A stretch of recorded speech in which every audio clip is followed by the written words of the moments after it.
اعوذ باللہ من الشیطان الرجیم بسم اللہ الرحمن الرحیم رب اشرح لی صدری ویسر لی امری واحلل عقدۃ من لسانی یفقہوا قولی۔ عزیز طلباء السلام علیکم۔ ہیرا پبلک اسکول سے سر محمد یوسف حاضر ہیں 7th کلاس کی اردو صفحہ نمبر 45، اور یہاں پر ہمیں ایک نظم ہے ہمارے پاس جس کا نام ہے بارش کا پہلا قطرہ۔ اس کے شاعر ہیں اسماعیل میرٹھی۔ عزیز طلباء، اس نظم میں بارش کی کیفیت کی بڑے خوبصورت اور دلچسپ انداز میں عکاسی کی گئی ہے، لیکن ساتھ ہی اس میں ایک بڑا اہم پیغام بھی ہے جسے سمجھنے کی ضرورت ہے۔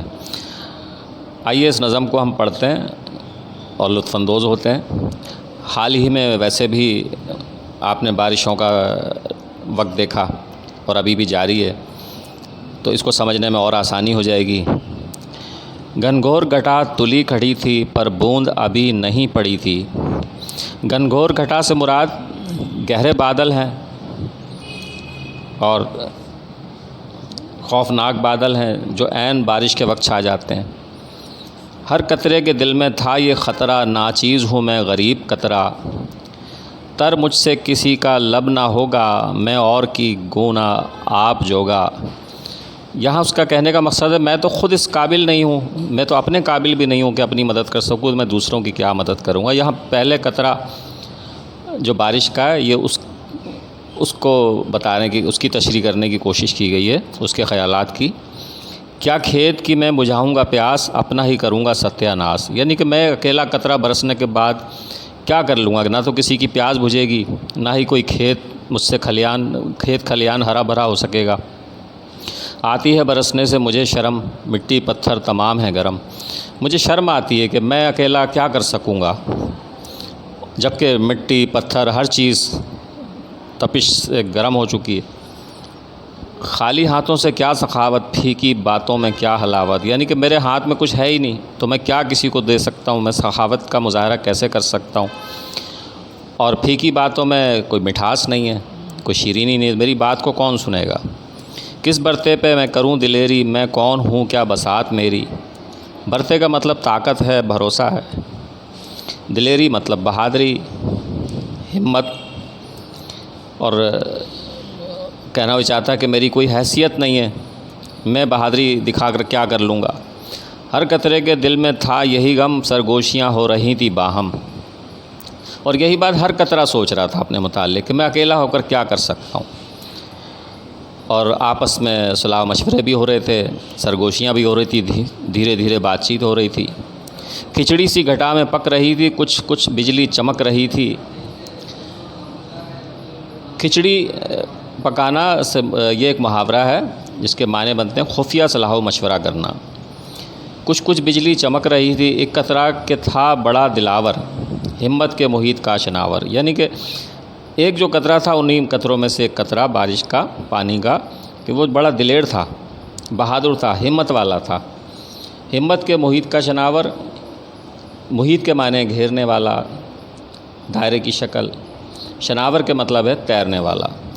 فیاض و جواد و نیک نیت، بھڑکی اس کی رگ حمیت۔ فیاض کے معنی سخی، سخاوت دکھانے والا، اور جواد بھی اس کا مترادف ہے، دریا دل۔ بھڑکی اس کی رگ حمیت یعنی کہ غیرت، شرم۔ بولا للکار کر کے آؤ، میرے پیچھے قدم بڑھاؤ، کر گزرو جو ہو سکے کچھ احسان، ڈالو مردہ زمین میں جان۔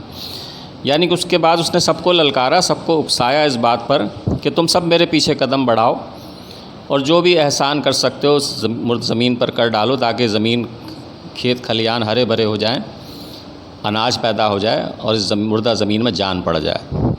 یارو یہ ہچر مچر کہاں تک، اپنی سی کرو بنے جہاں تک، مل کر جو کرو گے جاں فشانی، میدان پہ پھیر دو گے پانی۔ ہچر مچر کے معنی ہوتے ہیں ٹال مٹول، بہانے کرنا۔ یعنی کہ بہانے بازی نہ کرو، ٹال مٹول نہ کرو، باتیں کر کے وقت کو ضائع نہ کرو، اور جہاں تک ہو سکتا ہے ہر قطرہ اپنی طاقت کے مطابق جواں مردی دکھائے۔ کہتا ہوں یہ سب سے برملا میں، آتے ہو تو آؤ لو چلا میں۔ یہ کہہ کے وہ ہو گیا روانہ، دشوار ہے جی پہ کھیل جانا۔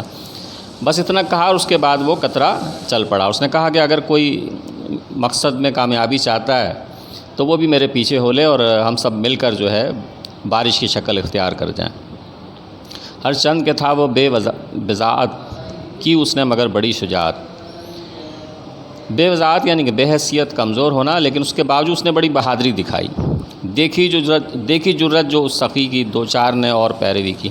اب اس کی دیکھا دیکھی باقی قطروں نے بھی اس کی پیروی کی اور انہوں نے بھی برسنا شروع کر دیا۔ پھر ایک کے بعد ایک لپکا، قطرہ قطرہ زمین پہ ٹپکا، یعنی ایک قطرے کے بعد دوسرا قطرہ، تیسرا، اور یوں کیا ہوا کہ آخر قطروں کا بن گیا تار، بارش لگی ہونے موسلا دھار۔ اب موسلا دھار بارش تو عزیز طلبہ آپ دیکھ ہی چکے ہیں چند دن پہلے۔ پانی پانی ہوا بیاباں، سیراب ہوئے چمن خیاباں، یعنی کہ ہر طرف پانی پانی ہو گیا، جنگل ویرانہ سب ہرا بھرا ہو گیا۔ تھی قحط سے پامال خلقت، اس می سے ہوئی نہال خلقت، یعنی کہ بارش نہ ہونے کی وجہ سے خشک سالی کا سامنا تھا۔ اب ہر طرف ہریالی ہریالی، سبزہ ہی سبزہ، اناج ہی اناج پیدا ہو گیا، اور تمام خلقت جو ہے خوشی سے نہال ہو گئی۔ جرت قطرے کی کر گئی کام، باقی ہے جہاں میں آج تک نام، یعنی کہ اس ایک قطرے نے جرت دکھائی تو اس کا نتیجہ یہ نکلا کہ تمام قطرے اس کے پیچھے ہو لیے اور یوں ایک بہت بڑی طاقت بن گئے۔ اب اس نظم میں جو اصل پیغام دینا چاہا ہے اسماعیل میرٹھی نے، اس کی عکاسی کرتا ہے یہ شعر جو ہم پڑھنے جا رہے ہیں۔ اے صاحبو قوم کی خبر لو، قطروں کا سا اتفاق کر لو، یعنی کہ قوم کے لوگوں آپس میں اتحاد و اتفاق پیدا کر لو، آپس میں متفق ہو جاؤ، پیار محبت سے رہو۔ قطروں ہی سے ہوگی نہر جاری، چل نکلیں گی کشتیاں تمہاری، یعنی کہ قطرے قطرے مل کر ہی جیسے کہا جاتا ہے دریا بن جاتا ہے، تو اس طرح اسی طرف اشارہ ہے کہ قطروں ہی سے ہوگی نہر جاری، یعنی کہ قطرے مل کر ہی نہر بن جائیں گے، اور اس سے کیا ہوگا کہ تمہیں کامیابیاں ملیں گی اور تم دنیا کے سامنے ایک صف آ رہا ہو کر اور ان سے مقابلے کی جرت پیدا ہوگی۔